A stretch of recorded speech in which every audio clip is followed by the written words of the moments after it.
WCBI News at 6 starts now.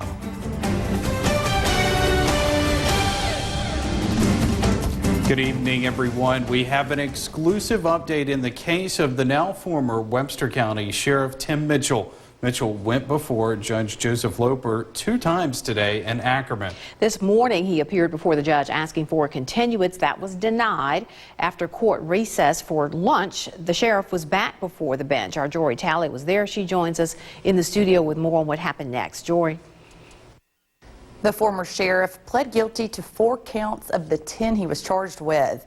The plea deal was an agreement between District Attorney Doug Evans, Mitchell, and his attorney.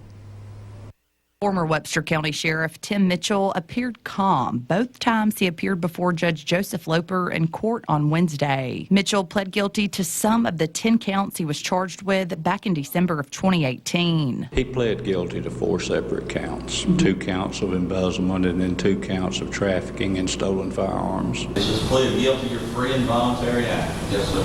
And was it your decision, yours alone, to plead guilty to these charges? Yes, sir. Before Mitchell made a plea, he had asked the judge for a continuance, but it was denied. His attorney, Austin Baller, says he can't discuss why Mitchell changed his mind. After working with my client, consulted with the DA's office and the judge, we've entered a guilty plea to a few of the counts on the case. The others have been dismissed, but at this time we're waiting for July 30th for final sentencing on the matter. Other than that, I really can't comment. Prosecutors are recommending he be sentenced to 15 years on each count. All the sentences would run concurrently, which means he would serve 15 years for all counts at the same time. It's a 20-year sentence with 5 suspended, and it's hard to say how much of that he would actually serve. After the plea, Mitchell had to resign from office. I think it's a fair agreement. You know, anytime you've got a law enforcement officer charged with a crime, it's bad.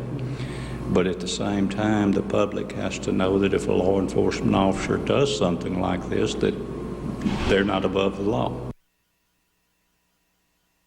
Mitchell wasn't the only former Webster County Sheriff's Department employee at the Choctaw County Courthouse today. A former deputy accused of being related to some of the same charges was also there. The former Webster County Chief Investigator also went before Judge Loper today. Landon Griffin and his attorney asked the judge for a continuance, but it was denied. He didn't plea in court this morning, and Griffin's trial is set for this upcoming Tuesday. He faces charges ranging from embezzlement to furnishing drugs and weapons to inmates. Griffin is accused of trafficking multiple firearms. Former Webster County jailer Santana Townsend has also been charged in related offenses. Her trial date is set for the January term of court. The news of Sheriff Mitchell's guilty plea is spreading quickly through Webster County. Our Quentin Smith has been there talking to residents. He joins us now live. Quentin, so what are people saying this evening? Andrea, this is news residents hate to hear, but they say if he did the crime, then he should do the time, indicating that no one is above the law. Now, the Webster County Board of Supervisors, they're currently out of town at a conference. However, I did go by the Chancery Clerk's office. The clerk tells me that as of 5:20, Mitchell has not submitted his letter of resignation. I'm told it's likely no action will be taken on this matter until the next Board of Supervisors meeting, which will take place this upcoming Monday. Mitchell is now set to spend 15 years behind bars. I spoke with a few residents to talk about today's guilty plea. Here's what they had to say. I was surprised because I actually knew he did it, and he kind of sold to a couple of my buddies. If he did 4 counts, he should get 15 years for everything, for everything he done. Now, of course, we're going to continue to follow this developing story, and we'll hear much more from residents coming up tonight on WCBI News at 9 and 10. But for now, reporting live in Webster County, Quentin Smith, WCBI News. Bond is set today for the man accused of dragging an Amory police officer with his car. Matthew Crump of Aberdeen was given a $50,000 bond. He's charged with aggravated assault on a police officer and felony fleeing. Amory officer Matthew Flippo responded to a call about a vehicle parked on private property. Police Chief Ronnie Bowen says Flippo was talking to Crump at Pope Street address when Crump tried to speed away. Flippo was dragged for about 100 yards. Other law enforcement arrested Crump after a short pursuit. Flippo was released from the hospital with minor injuries. A group in Oktibbeha County is on a mission to stop crime in the city after that recent shooting at McKee Park there in Starkville. The Oktibbeha County NAACP says it's time to work together to help young people find a path to honesty, respect, and crime-free behavior. There will be a community meeting to talk about ways to combat the issue. Our Stephanie Poole talks with the president of the NAACP today. She joins us live in the studio with more. Stephanie. You can't see change without action. The Oktibbeha County NAACP chapter is taking the first steps to stop the act of violence in communities and to guide people in the right direction. As NAACP, we will take the lead on this. Over the last month, there have been a few acts of violence in the city of Starkville. In the Oktibbeha County NAACP president Yolanda Haddock says she's been too silent. It's our young adults. I think there's some type of conflict, disagreement, and then there's a weapon pull.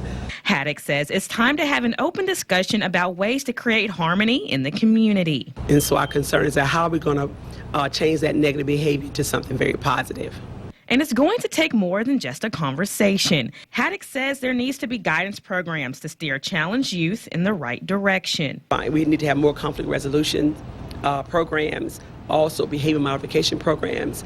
We need ways that individuals can come out and say, I'm frustrated. How can I handle this problem? We need more resources for our young adults. She believes the real reason people don't voice their frustration is due to a divide in the community between the haves and the have-nots. Have-nots feel like that they're not valued, and so they go out and they have these behaviors. For Haddock, the first step to erasing the divide begins at home. You see something, say something, and then do something. She urges everyone to stop letting acts of violence set a tone for community. We're here to support whatever you see. If there is something you say, I want to tell, but I'm afraid, or there's a problem over here and I see what's going on that's not positive, call the NAACP. The meeting will take place Thursday at the courthouse on Main Street in Starkville, and the meeting will begin at 6 o'clock. All right, time now to turn things over to Chief Meteorologist Keith Gibson. He joins us with a first look at our forecast. Keith? Hey, Joey, right now a live view with our Alp Insurance Camera Network. Look at all that sunshine, blue sky, some friendly clouds out there this afternoon. No weather worries whatsoever. Comfortable temperatures, too. A little bit warmer than yesterday. Currently 81 in Tupelo, 82 in Columbus, Starkville, West Point. So pretty nice. 81 for you in Winona as well. Lots of sun, as we mentioned. There are some showers out there in Arkansas. There's a cold front out here, too. That front will move through this evening. Yes, there's a chance for a stray shower here. We're keeping it out of the forecast, really, but can't rule it out. In general, dry, partly cloudy, upper 60s and mid-60s by 11 o'clock, upper 50s to low 60s for lows tonight. And we're looking at a great day tomorrow, guys. Sunny, breezy, comfortable, highs around 80. Full forecast is coming up. Well, the spring rain is still having an impact on farmers across our area. Our Allie Martin talks with a longtime farmer and an agriculture expert to see how the rest of the season is shaping up. A soggy spring meant rows of corn were planted about a month late in these fields owned by McCord Farms. But Jeff McCord knows that's part of the business. You go through different seasons every year, and some's better than others, and you just got to kind of roll with the flow. McCord grows corn, soybeans, and cotton on 2,500 acres throughout Lee, Pontotoc, and Union counties. Agriculture is a big part of the economy across the region and the state, and the Farm Service Agency is there for farmers. Ross Lofton is executive director for Lee County and says assistance is available for farmers impacted by the unusually heavy rains. Some of the corn was not able to be planted just simply because the rain just was affecting everybody through the entire planting season for corn. And there's crop insurance available for that. So crop insurance is the line of protection that most farmers have now. Even with the delay in planting, McCord expects a good year as long as it's not too wet come harvest time. He also knows things could be a lot worse. It's hard for me to sit here to complain when I got my fellow Mississippi farmers in the South Delta that's sitting there looking at water when they should be looking at a viable crop. McCord is a third-generation farmer and says even with the unpredictable nature of the business, he wouldn't be doing anything else. It's in your blood, and kind of like being called to preach sometimes. You have a calling for it. In Lee County, Allie Martin, WCBI News. Analysts say the record-breaking flooding in the Delta will mean many farms will have no crops to harvest this year. A team of students is in the Golden Triangle repairing homes and lives. We catch up with them when we come back. You're watching WCBI News at 6 with Andrea Self and Joey Barnes. Welcome back, everyone. More than 50 young people are spreading across the Golden Triangle to help make homes more livable. Woodland Baptist Church is hosting a team of world changers. The student volunteer group is working on 6 homes this week. The crews focus on improvement projects for substandard homes. Volunteers build wheelchair ramps, they fix light fixtures, even do some painting. Planning to do some work next year too, planning to do the same thing next year, and so we need people to be interested enough to apply. And if you would like to apply, you can visit the Woodland Baptist Church website. As people age, staying independent is important, but sometimes you have to lean on others. And that's what drove a team of concerned businesses and civic leaders to come together and equip seasoned community members with the tools to protect themselves and direction in finding people they can trust. Scammers, home safety, and end-of-life decisions were just some of today's topics. Unfortunately, the elderly population are being forgotten, it seems like, and people say, well, they're not a benefit to society, they're not working right now, they're retired, and they're not really doing anything, but they're still important. That's where all of our wisdom is, and so it's important that we take care of them. Bancorp South and the Columbus Housing Authority hosted today's event. If you look closely, there's a few showers out here in Arkansas trying to come our way. They will likely fall apart before they get here. Overall, some pretty nice weather over the next few days. More on that after the break. Your WCBI First Alert AccuWeather forecast with Chief Meteorologist Keith Gibson. Not too bad here in Tupelo this afternoon. Lots of blue sky. The flags whipping around, but not too bad considering the breezes we've had, and it'll be a little bit breezier tomorrow. But a great day. Currently in Tupelo, we are sitting in the low 80s at 81 degrees. The dew point down to 51, so the humidity only 35%. Very dry air with a westerly breeze at about 8 miles per hour. No rain out there, lots of sun. That's our live Doppler radar over here in Alabama, east of Birmingham near Anniston, and over there northeast of Gadsden. We do have some showers and storms. Some of those pretty hefty today. But that's about the extent of the widespread heavy moisture close to us. Now, there are some showers back to the northwest along this cold front here in Arkansas. Notice the clouds going away. We're losing the visible satellite imagery, but just some friendly clouds, a few isolated showers back to the west. I think the front moves through here on a dry note. Can't rule out a stray shower over the next 4 to 5 hours, but let's just say most spots won't see it.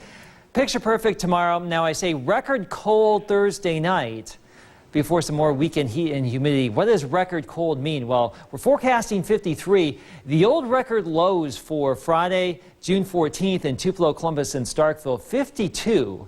So that's very unusual to be that cool this time of year, considering the summer solstice is next Friday. We should really be warming things up, and it will get warmer, but savor the comfortable weather while it lasts, right?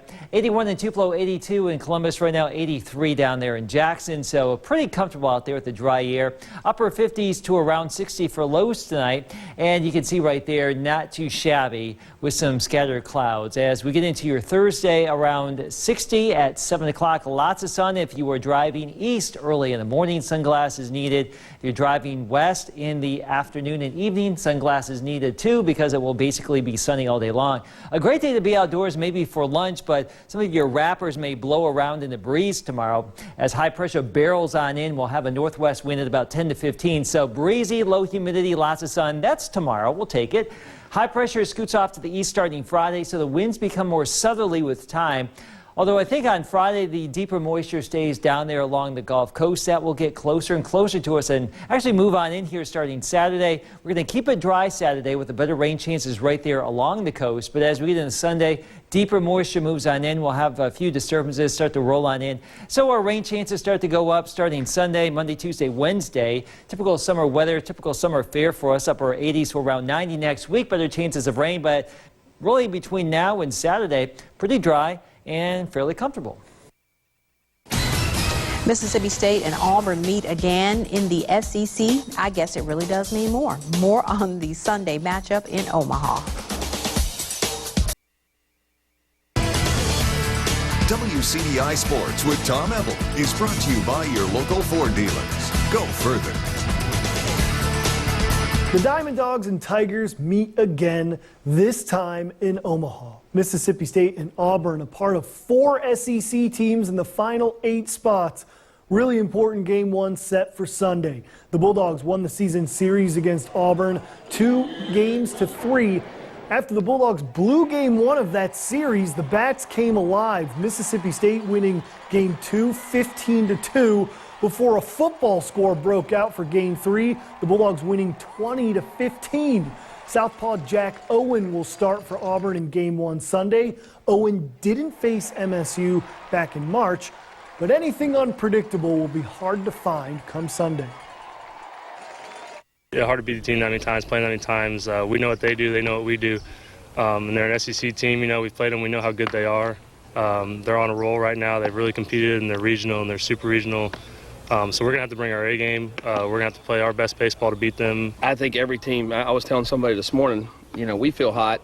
I think everybody feels hot right now. You know, everybody's ready to go. That was one of the most offensive series I've ever seen. I remember after the first game, it was a salty taste in our mouth losing that close game. But then, you know, we had that, you know, it felt like there was not even pitching out there, just a pitching machine. We're just hitting all day. So I know that they're going to come out swinging, we're going to come out swinging. Just one pitch at a time, ready to roll. Bulldogs ace and starter for game 1, Ethan Small, continues to bring in the awards. Small being named the College Baseball Foundation National Pitcher of the Year, becoming the first Bulldog to win the award. JT Ginn also named National Freshman of the Year. For more on the big awards day for Mississippi State, go to our website, WCBI.com.